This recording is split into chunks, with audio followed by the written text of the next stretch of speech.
नमस्कार साथियों, स्वागत है आप सभी का अंकित इंस्पायर्स इंडिया पर। मैं हूं अंकित अवस्थी, आप है मेरे साथ में। इस समय दुनिया में चल रहे सबसे बड़े इंतजार पर चर्चा करने के लिए। इंतजार इस बात का कि ईरान पर किसी भी वक्त अमेरिका हमला कर सकता है। अमेरिका लगातार हमले की धमकियां दे रहा है, लेकिन आज का सवाल यह है कि क्या ट्रंप डर गए हैं। यह सवाल इसलिए पूछा जा रहा है कि जब से उन्होंने मादुरो को उनके देश से ऐसे उठाया कि किसी को भनक तक नहीं लगी, उसके बाद जिस स्थिति में ग्रीनलैंड को धमकाए जा रहे हैं, जिस तरह से ईरान को लेकर के अपना स्टैंड क्लियर कर रहे हैं, उन सब के बाद से अमेरिका का नजरिया दुनिया की नजर में बदल गया था। अमेरिका यह मानने लगा था कि अब मैं जिसको चाहूं कंट्रोल कर सकता हूं। वेनेजुएला का मामला आप सभी ने देखा, ग्रीनलैंड पर उनकी जो आक्रामक रवैया है वो आपने देखा। ऐसे में जब ट्रंप लगातार ईरान को धमकी दे रहे थे कि आपके यहां पर जो भी प्रदर्शन हो रहे हैं, प्रदर्शनकारियों को अगर किसी ने कुछ भी किया तो हम उन्हें बचाने के लिए आ रहे हैं, ट्रंप लगातार ईरान को धमकियां दे रहे थे। ये आपने और हमने अपने पुराने सेशंस में देखा है। आज से 2 दिन पहले भी इनका एक मीडिया में ट्वीट काफी वायरल है, जिसमें इन्होंने कहा था कि help is on the way, यानी कि उन लोगों की जो प्रोटेस्ट कर रहे हैं उनकी मदद रास्ते में है। अर्थ निकाला गया कि ये हमला करने की बातें कर रहे हैं। तमाम प्रकार के ऐसे एविडेंस आए जिसमें अमेरिकी जो फोर्सेस हैं वो कतर के अंदर जो अल उदैद एयरबेस है वहां से उठते हुए दिखते हुए दिखाई दी कि चलो भाई यहां से निकल लो। हर देश अपने नागरिकों को अमेरिका के कहने पर ईरान से बाहर निकालता हुआ दिखाई दिया। अमेरिका लगातार इनके खिलाफ पूरी तरह से बयान करता हुआ दिखाई दिया।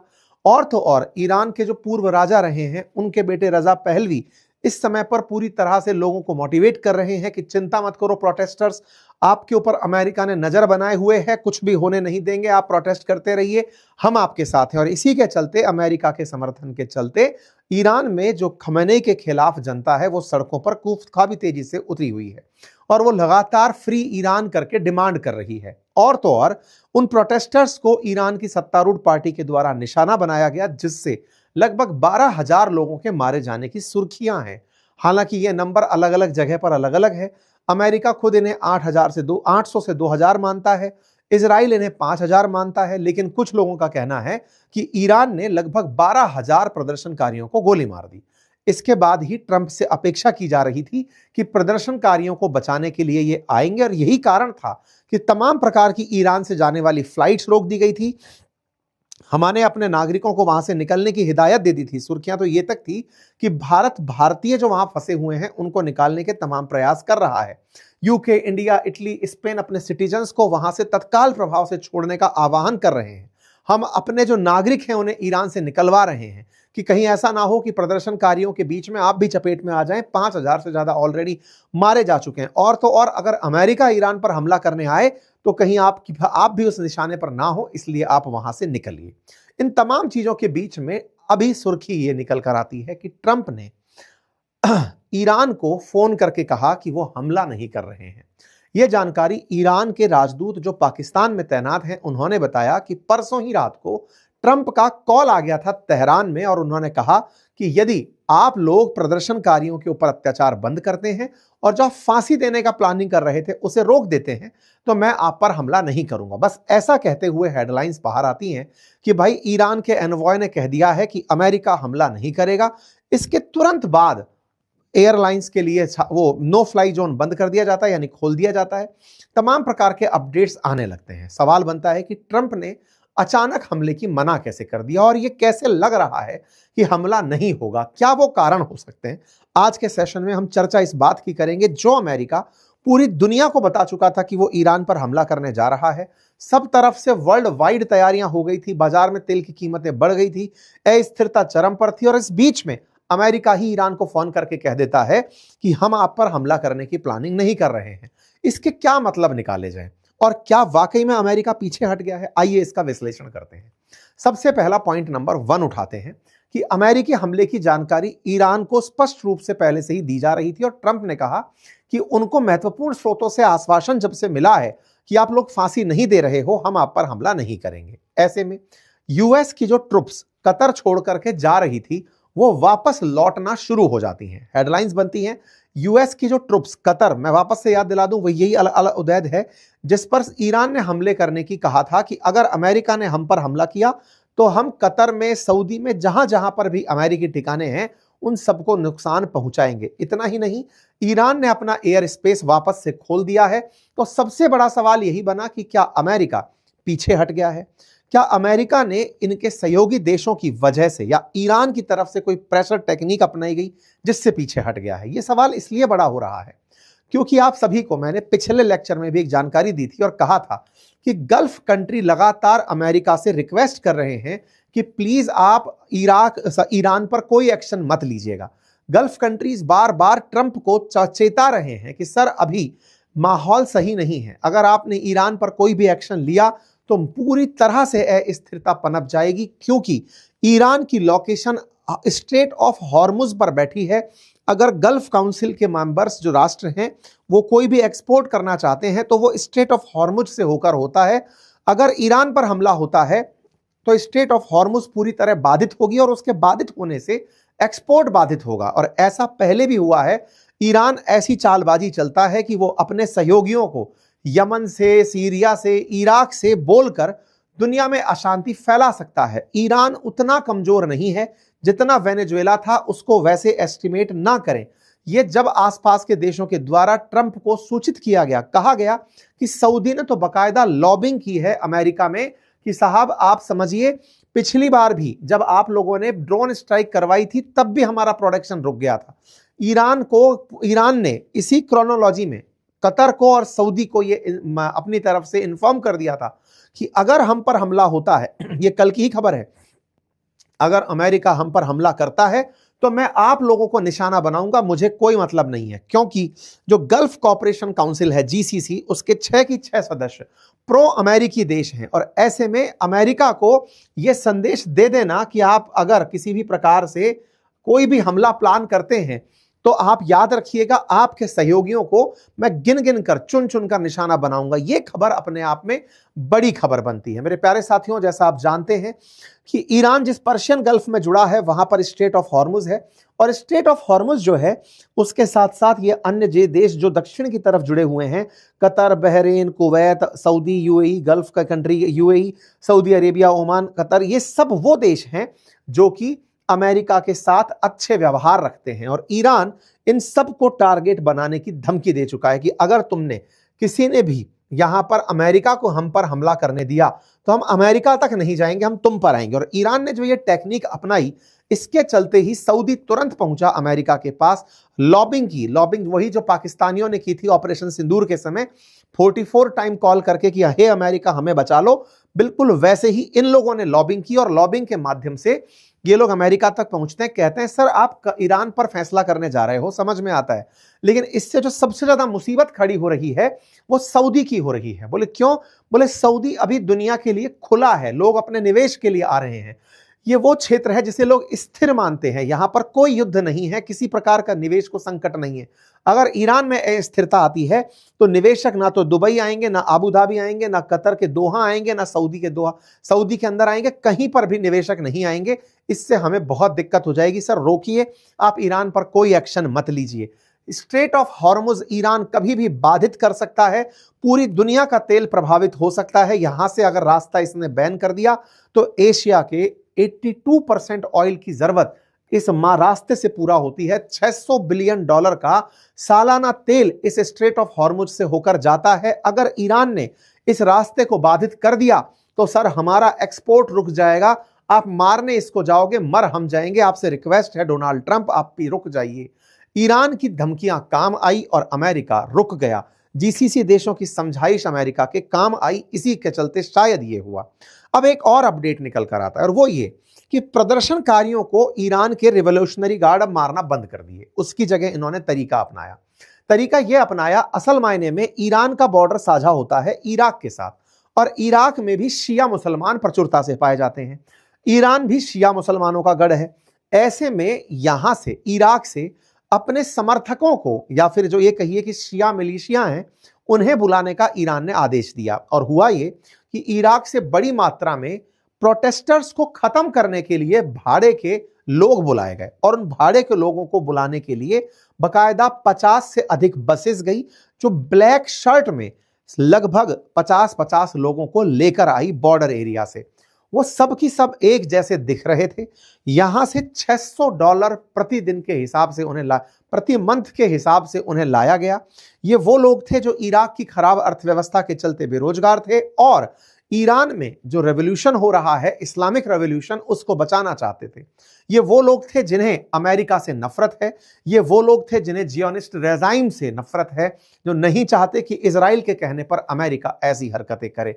ये लोग बड़ी मात्रा में भर भर कर यहां से निकलते हैं। कुछ तस्वीरें आती हैं यहां पर, पहले मतलब हमले के जो विमान हैं वो हैं, व्हीकल्स हैं, उनमें भर करके जाते हुए लोग दिखाई देते हैं। किस प्रकार से यहां पर सैनिक जा रहे हैं, तस्वीरों में दिखाई देते हैं कि ये सब लोग बदल बदल के वेशभूषा, सेना के रूप में नहीं बल्कि अपनी एक अलग पहचान बनाकर दिखाने ये गए हैं कि हम धार्मिक यात्रा पर जा रहे हैं, बॉर्डर क्रॉस करके ईरान में एंट्री करते हैं। उद्देश्य प्रदर्शनकारियों को भीड़ में घुस करके मार देना। यह नंबर वाकई में हजारों में है। ऐसा मैं क्यों कह पा रहा हूं? हाल ही में फॉक्स न्यूज जो अमेरिकी चैनल है, उसने ईरान के विदेश मंत्री से यह सवाल किया तो उन्होंने स्वीकार किया कि हजारों में नहीं, सैकड़ों की संख्या के अंदर प्रदर्शनकारी मारे गए हैं और उनके नंबर हम जल्दी ही बाहर कर देंगे। आज ही सुबह की बात है। इसका मतलब ईरान खुद ये मानता है कि प्रदर्शनकारी मारे गए हैं और ट्रंप चूंकि इस तरह से जो ईरान की टैक्टिक्स हैं उनका सॉल्यूशन नहीं ढूंढ पा रहे हैं, क्योंकि ट्रंप खुद नहीं समझ पा रहे हैं कि वो गोला सही में मारे कहां। क्योंकि प्रदर्शनकारी दो तरह के हैं, प्रो गवर्नमेंट भी हैं और एंटी गवर्नमेंट भी हैं। जो एंटी गवर्नमेंट हैं उन्हें ईरान भी मरवा रहा है, लेकिन जो प्रो गवर्नमेंट खड़े हुए हैं वो इतनी बल्क और बहुतायत में है, जो कि ईरानियन सिविलियन है और वो अमेरिका के खिलाफ खड़े हैं। अगर अमेरिका के किसी बॉम्ब से उन लोगों की जान चली जाती है तो पूरा पूरा सेंटिमेंट एंटी अमेरिका हो जाएगा और अमेरिका बहुत पिछड़ जाएगा। इसी चलते ट्रंप को दिक्कत यह हो रही है कि मैं बॉम्ब मारूं कहां, क्योंकि तेहरान में अगर बॉम्ब मारने जाता हूं तो वहां दोनों तरह के लोग हैं और यही कारण है कि लोग ट्रंप को बुलाने वाले भी परेशान हैं कि गोला पड़ेगा कहां, और बिना गोला पड़े ये कुछ कर नहीं सकते। इसी के चलते इजराइल तक ने अमेरिका को यह समझाया कि आपने जो वेनेजुएला में किया, पूरे समय शांति से देखते रहे चीजें, मादुरो को उठाकर ले आए, कुछ ऐसा सॉफ्ट ऑपरेशन आप प्लान करिए ईरान के अंदर, वहां पर सत्ता परिवर्तन करवाइए, वहां पर लोगों के अंदर क्रांति ले आइए, मैक्सिमम प्रेशर टेक्निक अपनाइए। जैसे हाल ही में ईरान से व्यापार करने वालों पर 25% एडिशनल टैरिफ आपने अनाउंस किया है, वैसा ही कुछ कर दीजिए। और ऐसा करते हुए अमेरिका ने तुरंत प्रभाव से 18 ऐसे लोग जो शैडो फ्लीट्स के थ्रू ईरान का तेल बिकवा रहे थे, शैडो बैंक्स के थ्रू पैसा ट्रांसफर कर रहे थे, क्योंकि आप में से भी बहुत सारे लोग एक प्रश्न के साथ तो बैठे होंगे कि ईरान पर इतने प्रतिबंध हैं, पैसा कहां से आता है। तो मैंने पहले भी आपको बताया था, जब वो वाला केस हुआ था, जब ईरान से वेनेजुएला एक जहाज जा रहा था बेला 1 करके, जिसे फिर रशिया की तरफ जाना पड़ा और अमेरिकियों ने जिसको जब्त कर लिया था। तो ईरान, वेनेजुएला और रूस मिलकर के अपने तेल को मार्केट में बिकवा रहे थे और फेसेस के थ्रू और लोगों के नाम के थ्रू, और उस पैसे को किन्हीं और रास्तों से होकर ईरान तक पहुंचाया जा रहा था। तो अमेरिका ने ऐसे 18 बड़ी फर्म रिकॉग्नाइज की हैं जो शैडो बैंकिंग के माध्यम से ईरान का तेल बिकवाकर पैसे को ईरान तक पहुंचा रही थी। तो अमेरिका ने उन्हें रिकॉग्नाइज करके उन्हें पाबंद किया है कि बेटा तुम अब अमेरिका में व्यापार नहीं कर पाओगे। इससे और ज्यादा प्रेशर खड़ा होगा, या कहिए कि ईरान का तेल भी नहीं बिकेगा, तो उसके तेल को जो काला बाजारी से करके बेचते थे वो भी अब नहीं बेच पाएंगे। इस वजह से यहां पर बड़ी दिक्कतें हो सकती हैं कि ईरान को फाइनेंशियल पैदा की जाए। ऐसे में ट्रंप ने जो वेनेजुएला पर या फिर ग्रीनलैंड पर आदेश देते आ रहे थे और जो फैसले लेते आ रहे थे, ईरान के लिए फैसला उनके लिए इतना आसान नहीं था। यूएन की बैठक बुलती है, सिक्योरिटी काउंसिल की बैठक बुलाई जाती है ईरान में हो रहे प्रोटेस्टर्स पर जो हमले हैं उनके खिलाफ अमेरिका द्वारा। अमेरिका बजाय खुद, बड़ा इंटरेस्टिंग है, जब वेनेजुएला पर हमला किया तब अमेरिका ने यूएन को बिल्कुल नहीं गांठा। उसके बाद में 66 संगठनों से बाहर निकल गया और कहा यूएन कौन होता है, यूएन करके, इस तरह से मार्को रूबियो ने कहा। लेकिन वहीं दूसरी तरफ अब ईरान में प्रदर्शन हो रहे हैं, प्रदर्शनकारियों पर गोले चल रहे हैं। अमेरिका ईरान के सामने खुद को मतलब असक्षम पा रहा है कि मैं वाकई में अभी कुछ बिगाड़ने की स्थिति में नहीं हूं, तो वो यूएन की बैठक बुलवाता है और यूएन की बैठक में ईरान के कुछ पत्रकारों को बुलाया जाता है जो प्रदर्शनकारियों के साथ हो रहे बर्ताव पर प्रतिक्रिया देते हैं। ऐसे में अमेरिका दुनिया के सामने रखता है। ये एक ईरानियन पत्रकार हैं जो कहते हुए रोने लग जाती हैं कि हमारे प्रदर्शनकारियों पर बहुत ज्यादा जातियां हो रही हैं, अमेरिका आप कुछ करने आओ। अमेरिकी बोलने लगते हैं कि अमेरिका पूरे दुनिया में फ्री वर्ल्ड चाहता है और इसी के तहत सत्ता के लिए इस तरह का संघर्ष कर रहा है। यहां पर रूसी लोगों को भी मौका मिल गया। वैसे रूस से अपेक्षाएं बहुत थी, ईरान को भी थी, वेनेजुएला को भी थी, लेकिन पता नहीं रूस कहां गायब हो रखा है। यूएन के अंदर तो चलो फिर भी रूस बोला, रूस की तरफ से प्रतिक्रिया आई कि अमेरिका इस तरह से जबरन रेजिम परिवर्तित कर रहा है, एक संप्रभु राष्ट्र के अंदर खुद उग्र प्रदर्शन करवा रहा है, सत्ता परिवर्तन के प्रदर्शन में उसे सफलता नहीं मिलेगी, अमेरिका को यह करने से बचना चाहिए। बाकायदा ये यूएन के नियम पढ़ाते हुए रूसी लोग दिखाई दिए कि रूस ने, मतलब यूएन के अंदर ये वो लिखा हुआ है, प्रबंधन लिखा हुआ है कि इस तरह से कोई भी देश जो संप्रभु है उसकी सत्ता परिवर्तन किसी दूसरे देश के प्रभाव से नहीं कराई जाएगी। रशिया वालों ने अपनी तरह से इन सारे उपबंधों को पढ़ के सुना दिया कि देखो साहब ऐसे ऐसे है, आप कृपया करके ये मत करिए। इस पर ईरान ने अपनी तरफ से कहा कि हम एक संप्रभु राष्ट्र हैं, हम पर प्रेशराइज करके ये सारे करने का काम प्रयास किया जा रहा है, ये हम होने नहीं देंगे। अमेरिका के राष्ट्रपति अब अपने ही देश में लोगों से समर्थन की मांग कर रहे हैं कि मैं अगर कोई एक्शन लूं तो गलती से वो गलत ना हो जाए, तो अब अपने सांसदों से ईरान पर एक्शन लेने के लिए मुहिम चला रखी है। इस पर ईरान के विदेश मंत्री ने अमेरिकी न्यूज़पेपर को इंटरव्यू देते हुए कहा, चैनल को इंटरव्यू देते हुए कहा कि साहब सुनिए, लोग प्रदर्शन में मारे गए हैं, लेकिन वो प्रदर्शनकारी राष्ट्र विरोधी आतंकी गतिविधियां कर रहे थे, सरकारी संपत्तियों को नुकसान पहुंचा रहे थे। दुनिया को जो भी चल रहा है हम बताने को तैयार हैं।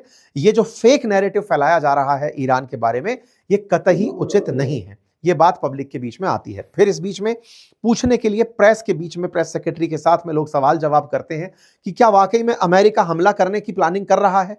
इस पर जो कैरोलिना लेविट हैं, इनके यहां से स्पोक पर्सन, वो बोलती हुई दिखाई देती हैं कि देखिए ट्रंप जो चाहते हैं वो वही करते हैं, उनके बारे में कुछ भी नहीं पता, सारे ऑप्शंस टेबल पर रखे हैं, ट्रंप हर घटना को पूरी तरह मॉनिटर कर रहे हैं, अब वो क्या चाहेंगे वो वही जाने।